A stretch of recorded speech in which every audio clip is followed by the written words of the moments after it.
De donner la parole finalement à Delphine, puisque l'ANESM, dans sa démarche, part du terrain, réunit d'une manière, et c'est une vraie démarche éthique, d'une manière pluraliste, avec beaucoup d'exigences, avec une méthodologie rigoureuse, fait un inventaire, en quelque sorte, un état des lieux, pour produire des documents de référence. Et vous nous avez dit d'ailleurs qu'on pourra avoir en ligne, alors on verra sous quelle forme sur le site du plan, enfin bon, mais que les grands textes de référence, et ça c'est important, peuvent être accessibles.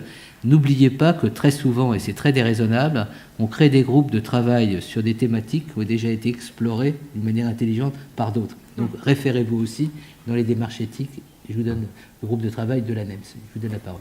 Merci beaucoup. Donc, alors juste pour me présenter, donc je suis Delphine Dupré-Lévesque, je suis responsable du secteur donc personnes âgées à l'ANESP, et moi je suis de formation, je suis anthropologue. Et donc l'ensemble de mes recherches a toujours porté sur le secteur personnes âgées. Et donc déjà à 20 ans, les vieux c'était quelque chose qui m'a toujours passionnée. En fait, j'ai tellement appris que je suis restée sur ce champ-là. Donc je tenais à vous refaire une petite présentation de l'ANESM parce que ça paraît quelque chose souvent de... Bon, c'est des normes, c'est des bonnes pratiques, c'est des recommandations. Ça fait parfois un peu peur, ça fait souvent râler en disant « Oh là là, tout ce qu'ils nous demandent à l'ANESM ». Et effectivement, il y a aussi... donc je vais insister sur un ensemble de recommandations. Donc le reproche tout à l'heure, c'était de dire que finalement les services à domicile sont un peu les grands oubliés au niveau des recommandations à l'ANESM. Donc vous allez voir, il y en a quand même, il y a plus de 24 travaux qui concernent l'ensemble des services à domicile. Donc c'est pas rien. Et effectivement, à côté des EHPAD, on en est autour de 35. Donc ok. Bon, il y a des recommandations communes, vous allez voir. Et puis l'idée d'aujourd'hui, c'était un peu de repartir de cette recommandation qui est effectivement une recommandation de référence. Et je peux d'autant plus dire la qualité de cette recommandation que je n'ai absolument pas participé à ces travaux, moi. Donc ça fait que 3 ans et demi que je suis à l'ANESM, mais donc que ce soit les recommandations donc, sur la bientraitance ou le questionnement éthique, je n'étais pas là. Mais depuis, on travaille beaucoup justement à partir de ces fondamentaux et on essaye de progresser, de jamais oublier les premiers travaux, c'est-à-dire qu'on essaye de ne pas se répéter dans les recommandations. Donc, pour rappeler juste les grandes missions de l'agence, ça va être d'une part, effectivement, d'élaborer des recommandations de bonnes pratiques professionnelles, et puis ça va être aussi d'habiliter et de contrôler en fait les organismes qui vont être chargés de procéder aux évaluations externes. Donc, les recommandations, vous en avez plusieurs sortes. Alors là, je peux dire tout de suite d'entrée de jeu que toutes les recommandations sont accessibles sur le site, il suffit juste de les télécharger. Alors, je vous recommande... Bon, ça reste entre nous, le site n'est pas très facile d'accès. Vous tapez plutôt sur Google ou autre le nom de la recommandation et vous tomberez directement dessus.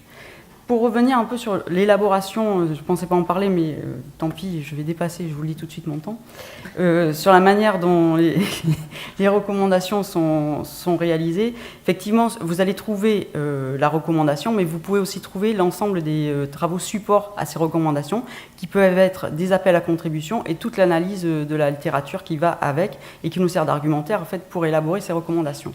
Ensuite, une recommandation en moyenne entre le moment où on va présenter une lettre de cadrage et le moment où elle sort, il se déroule entre 1 an et 1 an et demi. Et entre-temps, on a des groupes de travail dont certains ici présents dans la salle, là ou là, ont participé aux travaux. Et on invite évidemment au maximum des gens à nous accompagner et à se proposer d'être membres soit du groupe de travail, soit du groupe de lecture. Donc vous voyez, on a différents secteurs. Toutes les recommandations qui sont bleues, ce qu'on appelle les fondamentaux ou les recommandations transversales, elles concernent l'ensemble de tous les secteurs. Et effectivement, on peut reprocher, par exemple sur bientraitance, mais on a inscrit à notre programme de travail ou sur le questionnement éthique, que ce soit des recommandations en fait, qui s'adressent à tous les types de services, ce qui fait qu'on ne se retrouve pas tout le temps dans ces recommandations, où on est obligé de lire 120 pages, alors qu'en 15 pages, on aurait l'essentiel de ce qui nous concerne. Et donc, on a créé depuis très peu de temps d'autres outils qui s'appellent les fiches repères, et on a inscrit à notre programme de travail pour 2017-2018 de réécrire un certain nombre de recommandations en fiches repères pour être juste sur, par exemple, les services à domicile. Il y aura effectivement une fiche repère qui va naître sur le questionnement éthique. Donc là, on pourra aller à l'essentiel entre 5 et 15 pages. Voilà. Enfin, c'est un peu l'objectif, après on verra. Donc, au-delà des recommandations, on élabore des enquêtes nationales, enquêtes qui nous permettent finalement de voir où on en est de la mise en pratique des bonnes pratiques, justement. Et donc pour le domicile, là j'accélère un peu, mais pour le domicile, vous avez déjà une enquête qui a été réalisée sur la bientraitance à domicile en 2014. Fin 2017, on va relancer auprès de l'ensemble de tous les services à domicile cette enquête, donc, et dont les résultats seront connus l'année d'après. Donc les fiches repères, je ne développe pas plus. Et puis, au-delà de ces fiches repères, on met en place un certain nombre d'outils. Donc, on a, avec la HAS, réalisé en fait le DLU, dossier de liaison d'urgence 2015, qui est le dossier qui accompagne en fait le résident d'EHPAD vers le service des urgences. Et nous avons fait notre groupe de travail sur le DLU domicile, donc qui passera en validation à nos instances au mois de septembre. Donc, à partir du mois de septembre, octobre, on va dire, on aura un DLU domicile. Qui va permettre d'avoir les essentiels au moment où la personne part aux urgences, avec une sensibilisation au niveau des pompiers, du SAMU, etc. Donc voilà, je passe. Alors, les recommandations, c'est quoi ? C'est juste des repères qui sont destinés à faire évoluer les pratiques professionnelles en fonction des connaissances d'aujourd'hui, et elles constituent effectivement la base légale de l'évaluation des activités et de la qualité des prestations délivrées. Alors là, je vous ai fait le panel en fait de l'ensemble des recommandations qui sont publiées dans le secteur des personnes âgées. Donc vous voyez que la première recommandation, c'était la bientraitance, et je pense que c'est vraiment une recommandation fondamentale à tous les sens du terme, et je vous invite vraiment à la lire et à la relire régulièrement. Je ne vais pas vous faire toute la lecture, je vous les ai toutes marquées, comme ça vous les avez. Donc je vous les ai faites de manière chronologique. Donc vous voyez, après que sur le questionnement éthique, c'est arrivé en 2010. En 2014, une recommandation qui vous intéresse particulièrement, qui est le soutien des aidants non professionnels. Et en 2015, vous avez la prise en compte de la souffrance psychique de la personne âgée, qui comprend vraiment les actions de prévention, de repérage et d'accompagnement. Donc là aussi, c'est une recommandation qui, comme le questionnement éthique, termine par des chapitres très concret en fait de cas pratiques. Donc vous pouvez vous amuser à travailler sur ces chapitres-là, qui sont en fait des outils pédagogiques de réflexion. Alors je vous ai mis en rouge en fait les recommandations dont on va parler un peu plus, mais donc en 2016 on a réalisé une recommandation. En fait, il y avait 3 recommandations pour les résidences autonomie, pour les EHPAD et aussi donc pour le domicile, sur le repérage des risques de perte d'autonomie ou de son aggravation pour les personnes âgées. Alors ça, c'est une recommandation très très très courte et qui s'accompagne en fait de fiches repères, c'est-à-dire de 4 pages sur les principales thématiques concernées par les personnes qui travaillent auprès des personnes âgées. Donc c'est vraiment à destination des auxiliaires de vie, alors des cadres, pour transmettre les principales informations auprès des auxiliaires de vie et être un support d'échange lors de réunions de formation, de sensibilisation.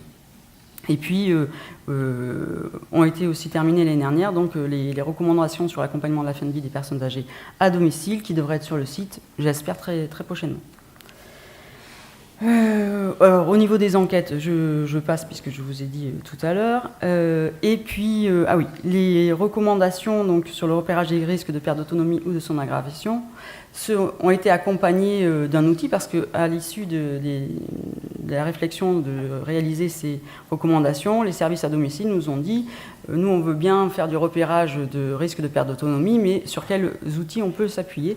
Et donc, ça nous a pris plus d'1 an et demi pour élaborer avec des experts, mais aussi avec une expérimentation auprès de centaines d'auxiliaires de vie et auprès de responsables de structures, pour mettre en place cet outil. Alors, je vous l'ai amené pour ceux qui ne le connaissent pas.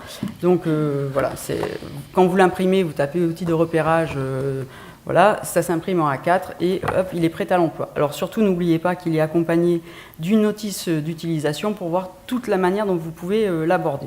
Et aujourd'hui, je vais essayer de vous proposer une nouvelle approche. Donc, je vais, en fait, entre hier et aujourd'hui, j'ai enlevé un certain nombre de slides, puisque Fabrice Xil avait identifié des points très importants sur le questionnement éthique au sein de la recommandation. Donc, juste vous rappeler que ces recommandations, elles sont articulées en fait en 4 parties. Une première partie, là, si vous voulez vraiment une réflexion, vous avez sur tous les concepts de l'éthique, sont particulièrement, c'est vraiment une partie qui est remarquable et qui peut vraiment aider à penser les caractéristiques de l'éthique. Après, vous avez une deuxième partie beaucoup plus concrète sur la mise en œuvre de la démarche, comment la traiter, et puis ça, c'est une recommandation, là aussi c'est suffisamment rare pour le souligner, mais qui a un certain nombre de cas de pratique. Par contre, quand je me suis dit je vais vous présenter le cas pratique de la recommandation, en fait les services à domicile qui accompagnent les personnes âgées n'ont pas leur cas pratique, on ne pouvait pas non plus tout citer. Mais du coup, je me suis juste amusée à faire 2-3 slides sur ce que je me suis dit. Je me suis mis en position d'imaginer que j'étais finalement responsable d'un service d'aide et d'accompagnement à domicile. Et qu'est-ce que je dois retenir quand je lis cette recommandation? Qu'est-ce qui me saute aux yeux? Alors finalement, je me suis dit que ce qui était vraiment important, c'est que cette réflexion éthique, elle va donner du sens aux pratiques. Et puis le fait qu'on va travailler à plusieurs, réfléchir ensemble, ça va, ce que rappelait Emmanuel hier, c'est ce que j'ai beaucoup aimé, c'est d'aller vers une décision la plus juste possible. On n'est pas sûr que ce soit forcément la bonne, mais effectivement, à plusieurs, on essaye de travailler ensemble. Et ce qui a été abordé qu'une seule fois, le terme a été utilisé qu'une seule fois hier par Madame Caron-Léglise, c'est cette notion de renforcer finalement les relations de confiance. Et ça, quand la personne, elle sent qu'il y a une entente, qu'il y a une harmonisation des pratiques autour d'elle et que tout est pensé avec elle et pour elle, là, il y a quand même quelque chose qui se passe qui permet vraiment un accompagnement à domicile de qualité. Parce que effectivement, quand on intervient auprès d'une personne, si par exemple c'est 2 heures d'aide d'auxiliaire de vie à domicile qui sont dans le programme, dans le plan APA, en fait ces 2 heures-là, c'est pas forcément la même personne qui va venir. Donc déjà, au sein d'une même structure, il peut y avoir plusieurs intervenants. Et la personne, elle va avoir différents comportements, si elle est avec telle personne ou si elle est avec telle autre. Et tout ça, il faut arriver à en parler, à en échanger, pour établir justement cette relation de confiance. Là, c'est quand on est 2, mais il faut prendre l'ensemble des acteurs le plus possible. Donc, ce qu'on a dit hier, par exemple, si vous avez votre évaluateur externe qui dit « Oh là là, vous n'avez pas d'instance éthique, c'est pas bien voilà. Alors là, on oublie tout de suite, on ne peut pas dire « Tiens, je vais mettre en place une instance éthique parce que c'est écrit dans les recommandations de la NESM et puis mon évaluateur externe le fait. » Non, ça, c'est quelque chose qui... D'abord, on a bien vu hier que vous pouvez faire, on l'a redit d'ailleurs ce matin, mais on peut faire de l'éthique sans le savoir, c'est-à-dire que la réflexion éthique, elle est partout. Après, comment on va arriver concrètement à en faire une instance, un lieu de réflexion et comment on va mettre en place cette réflexion? Oui, mais l'idée, c'est pas que de décréter qu'on va en faire une, c'est que ça doit être mûri. Voilà, ça demande du temps, mais ça, vous avez tous fait. Voilà. Et puis, j'insisterai sur la notion d'ouverture, c'est-à-dire qu'en interne, vous avez des compétences, vous avez des gens avec qui vous allez échanger, vous avez des formations différentes, mais surtout, il va falloir aller chercher aussi à l'extérieur l'ensemble des partenariats que vous pouvez développer. C'est-à-dire, bon, il va y avoir les instances régionales, mais il peut y avoir, on va y revenir, mais l'EHPAD, d'autres acteurs qui ont des capacités, qui ont travaillé sur cette thématique et qui vont pouvoir vous aider à développer la vôtre, ou vous allez pouvoir être support d'un autre service. Dans l'autre chapitre, donc voilà, on dit qu'il faut donc le questionnement émerge de façon progressive. Donc, c'est vrai qu'il est là, il n'est pas toujours mis en commun. Voilà. Ce qui est très important et qu'on retrouve dans la charte, et j'ai vraiment fait vite, j'ai enlevé des slides par rapport à ça, mais c'est qui pilote. C'est-à-dire que vraiment, il faut qu'il y ait une personne, on va dire un dirigeant qui va s'appuyer sur une équipe de cadres pour dire que on va piloter cette réflexion éthique, et au-delà du pilotage, il va falloir savoir qui l'anime. Donc ça, c'est très important d'avoir ces définitions-là, on retrouve bien dans la charte, mais pour moi, c'est vraiment quelque chose qui va être très essentiel au quotidien. Ensuite, il va falloir effectivement, à un moment donné, se trouver cet espace et ce temps dédié en fait pour à mon avis, ce qui est le deuxième, au-delà de la confiance, qui est la deuxième priorité, c'est la circulation de la parole. Donc Emmanuel en parlait hier, mais pour moi, effectivement, donc cette circulation, c'est ce qui va permettre d'être dans la réflexion et dans le questionnement. Et Fabrice Xil, par contre, disait que le plus compliqué, c'est qu'effectivement, d'arriver à pérenniser cette mise en place de cet espace en fait, de réflexion, quelle que soit sa forme. Et je dis bien quelle que soit sa forme, et pas de modèle unique. Souvent, on reproche à l'ANESM de ne pas avoir un plan précis, comment on fait, etc. On ne le fait pas parce que chaque structure a sa personnalité et dans un environnement particulier, et que c'est en fonction de tout cet environnement qu'il va falloir bâtir son propre modèle qui doit répondre le mieux possible aux besoins. Donc, sortant de la recommandation, je me suis dit, si je suis responsable d'une structure d'aide et d'accompagnement à domicile, comment je vais la mettre en place et quelles sont les thématiques que je vais pouvoir aborder et à partir de quels outils je vais faire remonter ces fameuses thématiques. Donc pour moi qui propose, eh bien, vraiment ceux qui sont le plus confrontés, c'est effectivement les auxiliaires de vie, les aides-soignantes, le service portage des repas. En fait, toutes ces personnes qui sont vraiment au quotidien, c'est elles qui se trouvent confrontées. Alors elles, excusez-moi, le plus souvent c'est elles. Donc voilà, ce sont ces accompagnatrices du quotidien qui sont le plus confrontées mais à tout et à cet accompagnement à domicile et cette relation en face à face avec la personne, mais aussi dans son univers spécifique, dans son domicile et avec l'ensemble de tout son environnement au sens large, c'est-à-dire de ses proches aidants, etc. Et donc, eux, ils vont faire remonter les difficultés, ou en tout cas commencer à faire émerger certaines réflexions qu'ils souhaiteraient que soient abordées. Et puis moi, en tant que responsable, comment je vais me mettre à prioriser finalement, prioriser les thématiques. On a bien l'idée, etc. Mais est-ce que ça correspond vraiment à ce que me fait remonter le terrain? Alors ça, je me suis dit, on peut s'appuyer sur l'outil de repérage des risques de perte d'autonomie. Alors un certain nombre d'entre vous l'utilisent déjà. Pour d'autres, je vais vous présenter rapidement comment il fonctionne. Donc la première... Donc si on prend la première page, vous avez le nom de la personne, enfin des banalités d'usage. Voilà, on dit par qui il a été rempli. Et par contre, à partir de... Donc à l'intérieur, on va spécifier pourquoi j'interviens chez... Vous voyez, c'est très simple, c'est des petites croix à mettre. Donc, pourquoi j'interviens chez la personne? Donc, si je l'aide pour le lever, le coucher, vous allez tout de suite voir si la personne commence à moins sortir, si elle prend plus ses médicaments.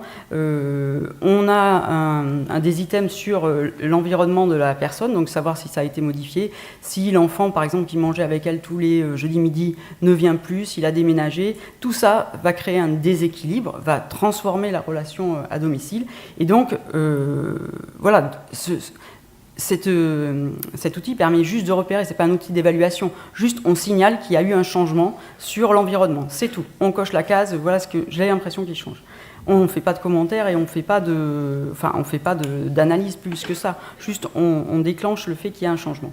Donc après, vous avez les IADL qui ont été utilisés de la même manière, et puis sur la dernière partie, c'est vous apercevez que la personne, finalement, elle n'a plus la même hygiène, mais ça peut être elle ou son aidant. On sait très bien qu'à domicile, c'est un juste équilibre, il est parfois très précaire, et que dès lors que l'aidant bascule vers quelque chose, à une perte d'autonomie, eh bien on peut se retrouver dans un équilibre tel qu'il y a une rupture de l'accompagnement à domicile.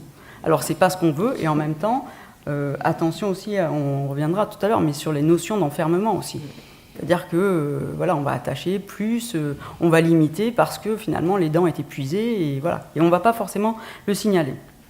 Donc après, voilà, on va transmettre l'outil à son responsable de structure qui va prendre contact donc, avec la personne qui a rempli l'outil, et puis en fonction, on va appeler la personne accompagnée, son aidant, son proche, enfin voilà, en fonction des besoins. Donc le plus de cet outil sur un plan quotidien, c'est qu'effectivement, il est très simple, et puis surtout, il permet aussi le repérage de l'aidant. Au niveau du remplissage, il prend moins de 5 minutes. Et ce qui était intéressant quand on a fait l'expérimentation, c'est que l'ensemble des professionnels de terrain trouvaient que cet outil leur permettait quand même d'avoir une reconnaissance de ce qu'elles faisaient et qu'il y avait une traçabilité finalement de ce qu'elles ont fait. Alors cet outil, quand on lit le mode d'emploi, on voit que ça peut être aussi un outil, il peut être utilisé comme outil de formation, c'est-à-dire on va sensibiliser aux principaux domaines à observer pour le maintien de la qualité de vie des personnes au sein de leur domicile. C'est un outil de sensibilisation au sens large à la gérontologie. Et puis, finalement, j'ai rajouté quelque chose auquel je n'avais pas pensé, mais je suis décomplexée depuis hier. Donc c'est de se dire que ça peut être en fait un outil qui peut être utilisé comme pour identifier finalement les thématiques que je vais aborder dans ma réflexion éthique. Et donc, c'est par exemple, on va se retrouver, plusieurs personnes vont faire remonter l'outil pour exprimer, oui, je l'ai mis là, donc quelque chose sur la dépression, sur comment on gère finalement le fait qu'on assiste à un couple aidant-aidé où l'aidant finalement est plus maltraitant selon moi et l'expérience que j'en ai. Voilà, comment je vais pouvoir aborder ça, comment je fais remonter. Je sais très bien que si je mets en difficulté le monsieur, la dame va peut-être partir en EHPAD, est-ce que c'est pas son souhait, etc. Donc tout ça, ça va être des thématiques et on va pouvoir prioriser en fonction des outils qui ont été remontés, des principales thématiques rencontrées sur le terrain. Donc du coup, on part vraiment du terrain pour répondre à tout ça. Donc, alors, après, donc l'outil va m'aider donc à identifier les thématiques, mais avec qui je vais pouvoir mettre en œuvre. Parce que l'idée, c'est quand même de ne pas travailler tout seul, et on voit bien qu'il faut s'appuyer sur les acteurs qui sont confrontés en fait aux mêmes problématiques. Et donc, alors je parle des résidences autonomie qui donc basculent des logements foyers aux résidences autonomie, et pour lequel il y a une obligation finalement de créer des partenariats, notamment avec les SAD, les SIAD, etc., les SPASAD, les MAIA, etc., et les EHPAD. Et c'est peut-être l'occasion en fait de se rassembler et justement de mettre en place, donc ils peuvent être aussi accueillants pour faire organiser cette réflexion. Donc, l'autre chose, c'est qu'il peut y avoir plusieurs dimensions, plusieurs niveaux finalement de réflexion éthique. Et c'est un peu ce qu'on a entendu ce matin, c'est-à-dire que la première réflexion, quand j'ai interrogé en fait l'ensemble, à chaque fois que je rencontre les services à domicile, je leur demande comment ça s'organise, soit pour l'utilisation de l'outil, soit à quel moment ils se réunissent avec l'ensemble des auxiliaires de vie, etc. Autant de services, autant de fonctionnements différents, mais par contre, ce qu'on voit, c'est que de plus en plus, les services à domicile souhaitent rassembler, organiser des réunions régulières avec les auxiliaires de vie qui se déplacent à domicile. Mais finalement, quand on discute avec elles, alors là, la remarque arrive tout de suite, c'est comment vous parlez, comment vous abordez l'outil. On n'a pas le temps. Et on parle des emplois du temps, des remplacements, des remboursements. Donc, oui, bien sûr, c'est important, mais pourquoi pas, lorsque je rassemble une partie de mes équipes, pourquoi pas commencer à travailler systématiquement sur un cas ? Parce que là, on va commencer à avoir cette dimension. Après, ça peut être en interne, ça peut être le premier étage de la réflexion. Après, d'une manière un peu plus large, justement, avec mes partenaires, ou une fois par trimestre avec les MAIA, les EHPAD, la résidence autonomie, on va se rassembler et on va travailler, parce que souvent, mon SIAD, par exemple, intervient en binôme avec la MAIA. J'ai oublié aussi les CLIC qui peuvent aussi participer de cette réflexion. Les associations de bénévoles aussi qui sont beaucoup sur le terrain, et puis désormais, je ne vous l'ai pas marqué, mais les jeunes en service civique, ils vont être de plus en plus sur le terrain. Ces personnes-là, il ne faut pas les exclure de cette réflexion, au contraire, ils participent, ils ont un regard neuf, il faut vraiment les inviter dans cette réflexion éthique. Et puis après, vous avez un troisième niveau, on va dire, c'est de participer à des journées comme aujourd'hui, où là, dans votre structure, vous allez définir 1 à 2, 3 personnes qui vont être référents en fait sur ces réflexions éthiques et qui vont pouvoir redescendre cette parole sur le terrain. Alors je termine. Donc pour moi, les résultats attendus, c'est que finalement, on va avoir... je ne sais même pas lequel prioriser, mais c'est ça, on va dire que transformer le questionnement en intuition et en capacité réflexive, c'est vraiment cette... de se dire que finalement, tout ce que j'observe peut faire l'objet d'une réflexion éthique. Et moi, je suis décomplexée et je peux vous dire, voilà ce que je vois. Et par contre, j'ai besoin de quelque chose que j'aurais fait naturellement. Aujourd'hui, je le partage avec vous parce que je me demande si c'est vraiment juste la réflexion que j'ai faite. Voilà, donc derrière, vous avez une meilleure qualité de vie au travail. Donc vous allez fidéliser aussi parce qu'il y a un turnover important, parce que finalement, il n'y a pas de sens à ce qu'on fait. Ou parfois, on voit les choses, tout le monde s'en fout, donc on arrête de les faire. Et on préfère quitter son emploi, soit parce qu'en amont, on ne nous a pas expliqué en fait vraiment ce que c'était que de prendre en soin, d'accompagner. Et parfois, on le fait très bien et finalement, tout ce qu'on fait remonter n'est pas entendu ni partagé. Et puis, pour les bénéficiaires, c'est quand même plus sûr moyen d'avoir une meilleure qualité de vie. Voilà, merci beaucoup.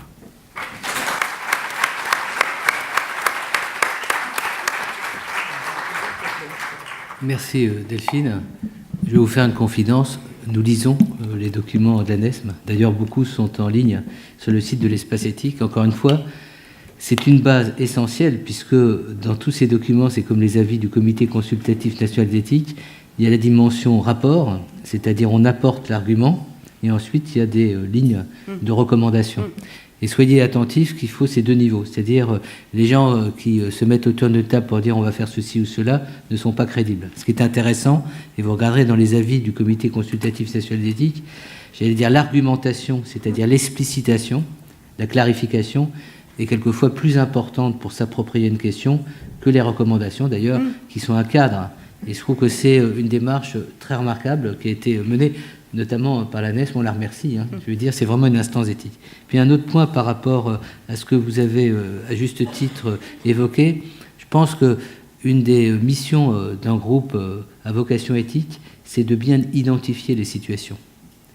Et vous voyez, là, vous avez eu Paul Louveil-Dubuc qui est intervenu hier comme philosophe, mais dans notre équipe, on a Léo Coutelec, vous regarderez sur le site de l'Espace Éthique, ses interventions, lui fait de la philosophie des sciences, de l'épistémologie, et il insiste toujours dans ses interventions pour dire, d'abord, il faut caractériser une situation. Quels en sont les éléments constitutifs ?